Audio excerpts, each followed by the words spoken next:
Kenalkan, saya mahasiswa keperawatan Universitas Udayana. Sebelumnya boleh diperkenalkan dulu ini siapa? Saya Nabila, saya Vera. Dari Ibu Nabila dan juga Ibu Vera. Baik, Ibu, tujuan saya di sini itu untuk memberikan edukasi kepada Ibu. Sebelumnya Ibu sekarang masa-masa postpartum ya, setelah melahirkan ya. Kalau boleh tahu anaknya usia berapa sekarang Ibu? 1 bulan, 2 bulan. Baik, usia 1 bulan dan juga 2 bulan. Berarti masih baru ya Ibu ya, masih fresh gitu.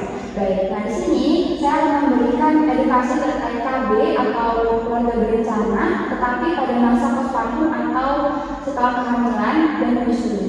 Itu bisa lihat di sini ya, nanti saya jelaskan.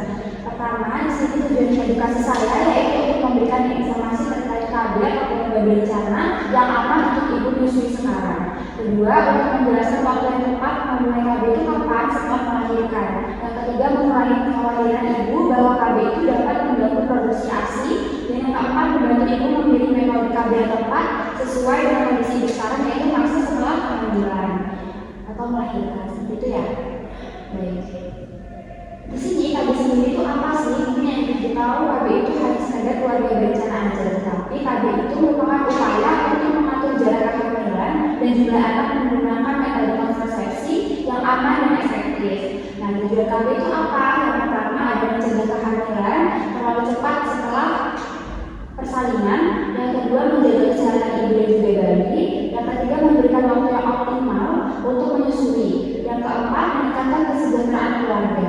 Seperti itu. Manfaat KB. Manfaat KB itu kita kelompokkan menjadi 3 ibu. Ada manfaat untuk ibu, manfaat untuk anak, dan juga manfaat untuk keluarga.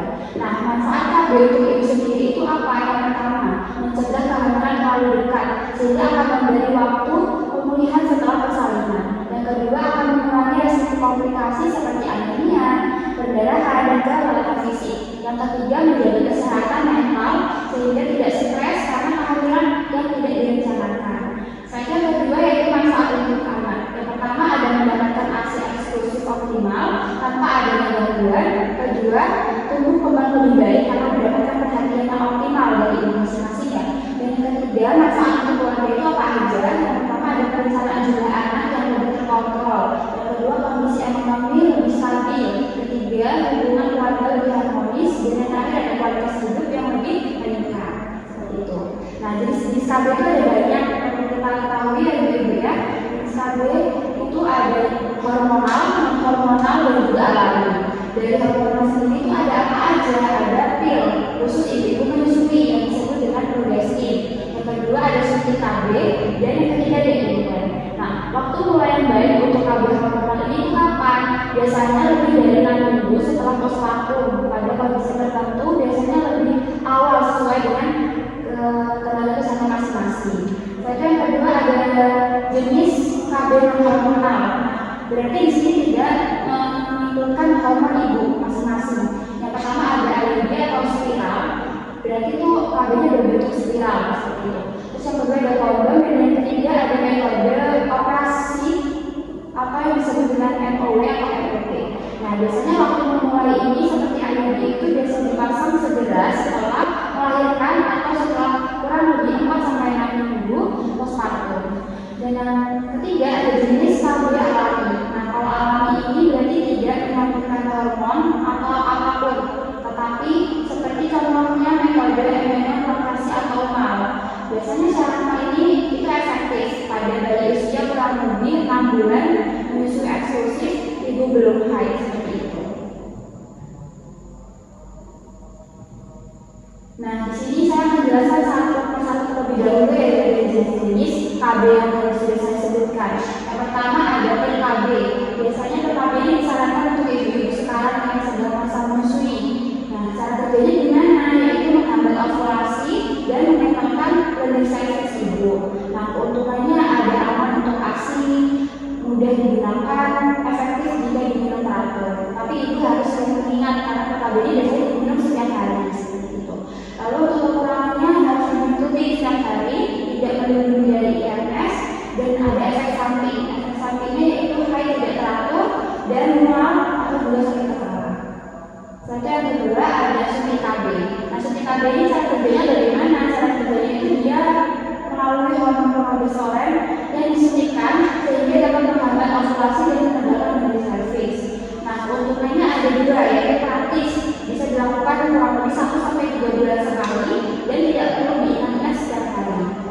kekurangannya keterlambatan kembalinya kesuburan itu setelah berhenti dan tidak melindungi dari IMS. Untuk efek sampingnya ada 3. Yang pertama ada haid tidak teratur atau tidak haid, yang kedua berat badan naik dan berubah halu. Setelah itu ada IUD atau penetrant device. Nah, IUD ini tadi bentuknya spiral. Biasanya alat ini itu dipasangkan di dalam rahim ibu, sehingga nanti alat ini mungkin akan memberikan rasa kurang nyaman di dalam rahim ibu seperti itu. Nah, IUD ini ada 2 jenis, ada tembaga dan juga hormonal. Kalau tembaga itu mengganggu pergerakan sperma, sedangkan yang hormonal itu menegakkan mandi cervix dan juga mandi besar yang endometrium. Seperti itu. Untuk keuntungannya ada 2, yaitu efektif jangka panjang 5-10 tahun. Jadi 5-10 tahun itu masing-masing sekali, terus tidak perlu diingat setiap hari, dan untuk kekurangannya harus dipasang oleh tenaga kesehatan dan itu tidak bisa dipasang sendiri. Setelah itu ada efek sampingnya yaitu nyeri saat pemasangan, terus ada perdarahan lebih banyak, terutama pada air tembaga, dan resiko infeksi itu jarang. Nah, kita bisa melihat pemilihan KB yang paling aman untuk ibu saat ini itu apa? Artinya pada saat kondisi ibu saat ini yaitu setelah masa postpartum atau setelah kehamilan dan juga menyusui seperti itu ya. Nah, di sini setiap ibu itu memiliki kondisi yang berbeda-beda kan. Nah, terutama pada masa setelah melahirkan dan menyusui. Agar ibu merasa aman dan tidak khawatir, ibu dapat memilih KB yang tepat sehingga perlu mempertimbangkan hal-hal apa aja. Yang pertama ada kondisi kesehatan dan masa postpartum.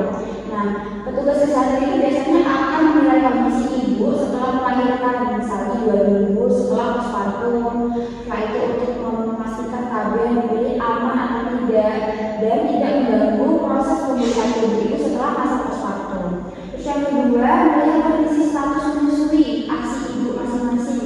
Karena ibu sedang menyusui, biasanya pilih metode KB yang tepat itu tidak mengurangi produk ASI, sehingga metode yang aman itu seperti IUD, implant, suntik progresif, pil khusus menyusui, atau yang nol tadi. Nah, yang keempat ada rencana kehamilan depan. Nah, di sini jika ingin hamil lagi dalam waktu dekat, pilih metode yang mudah dijanjikan. Jika ingin menunda lebih lama lagi, pilih metode yang jangkanya itu panjang. Dan yang terakhir ada kekhawatiran terhadap efek samping, yaitu jika ibu takut KB dapat mengalami ASI atau menyebabkan efek tertentu, sampaikan kepada petugas kesehatan atau tenaga kesehatan sehingga tersedia pilihan KB yang aman untuk ibu masing-masing. Nah, di sini ada mitos dan juga fakta terkait dengan KB. Apakah kamu pernah dengar mitos dan juga fakta tentang KB? Belum pernah. Baik, di sini ada fakta sehingga itu jangan cemas terkait dengan KB ya. Faktanya di sini KB itu tidak semua metode KB itu mengurangi ASI, sehingga ada banyak pilihan KB yang aman untuk ibu-ibu menyusui sehingga tidak mempengaruhi produk ASI ibu masing-masing. Nah, di sini dijelaskan bahwa produksi ASI itu dipengaruhi oleh hormon prolaktin dan isapan bayi, sehingga bukan semata-mata karena penggunaan KB seperti itu ya. Nah, terus di sini juga dijelaskan bahwa beberapa metode KB itu justru tidak mengganggu hormon menyusui sehingga ASI itu tetap lancar seperti itu. Nah, KB yang aman untuk menyusui seperti ini ada juga bisa itu apa? Ada spiral tadi, ada implant, suntik KB, pil khusus menyusui atau progresif, dan juga metode embryotransplantasi atau pembentukan lagi seperti itu. Bagaimana apakah ibu sudah paham terkait dengan apa saja KB yang cocok untuk ibu saat ini setelah masa postpartum dan saat ini sedang menyusui? Apakah ada yang ditanyakan terkait dengan KB? Jadi sudah paham ya ibu harus memilih KB apa sehingga ibu bisa mengerti untuk kedepannya agar kondisi ibu, bayi dan juga keluarga ibu itu hidup dengan sejahtera seperti itu ya ibu ya. Baik, edukasi saya sudah selesai. Terima kasih ibu sudah meluangkan waktunya untuk saya. Jika ada yang ditanyakan bisa ditanyakan, tetapi tadi tidak ada pertanyaan ya ibu ya. Baik, kalau gitu saya tutup. Wassalamualaikum warahmatullahi wabarakatuh. Terima kasih.